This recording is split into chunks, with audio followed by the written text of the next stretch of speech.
சித்ரா.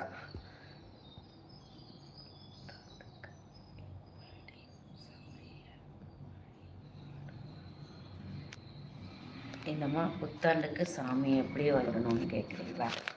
ஏம்மா எல்லா ஃப்ரூட்ஸுமே முக்கணின்னு சொல்லுவாங்க. முக்கணின்னு அதாவது அதாவது உப்பு புளிப்பும் துவர்ப்புன்னு சொல்லுவோம் பார்த்தியா, அந்த மாதிரி அந்த 3 பழங்களும் வாங்கி வச்சுட்டு பலாப்பழம், வாழைப்பழம், எலுமிச்சை எல்லா பழமும் வாங்கி வைக்கலாம். முதல்ல மாங்காய், பலாப்பழம், வாழைப்பழம், மாதுளை எல்லா ஃப்ரூட்ஸும் வாங்கி வைங்க.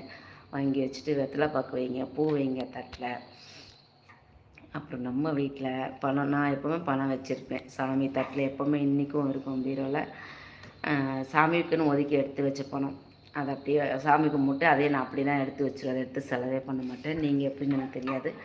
உங்கள் வீட்டில் பணமோ வெள்ளியோ நகையோ எதுவாக இருந்தாலும் சரி, நீங்கள் போட்டது நீங்கள் போட்டு கழட்டி வீட்டில் வச்சுருந்தாலும் சரி, அது நல்லா வந்து மஞ்சத்தூள்லாம் போட்டு தண்ணியில் நல்லா அந்த நகையை அலசிட்டு அம்மன் முன்னாடி வைங்க.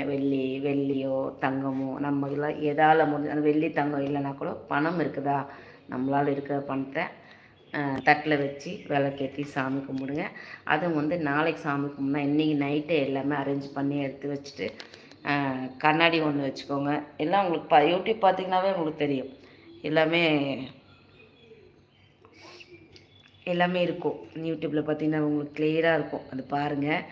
பார்த்துட்டு நைட்டு இன்றைக்கி சாயந்தரமே எல்லாம் வீடு வாசலாம் சுத்தம் பண்ணி வீடெலாம் கழுவி எல்லாம் ரெடி பண்ணி வச்சுட்டு ஒரு கண்ணாடியில் எல்லா ஃப்ரூட்ஸும் வச்சு ஒரு பெரிய கண்ணாடி வச்சு தூங்கி எழுந்திரிச்சு நம்ம சாமி முகத்தை தான் முழிக்கணும். அந்த பணமும் அந்த நகை, அந்த ஃப்ரூட்ஸு எல்லாத்துலேயும் அப்படியே எடுத்து வச்சு கண்ணை மூடிட்டே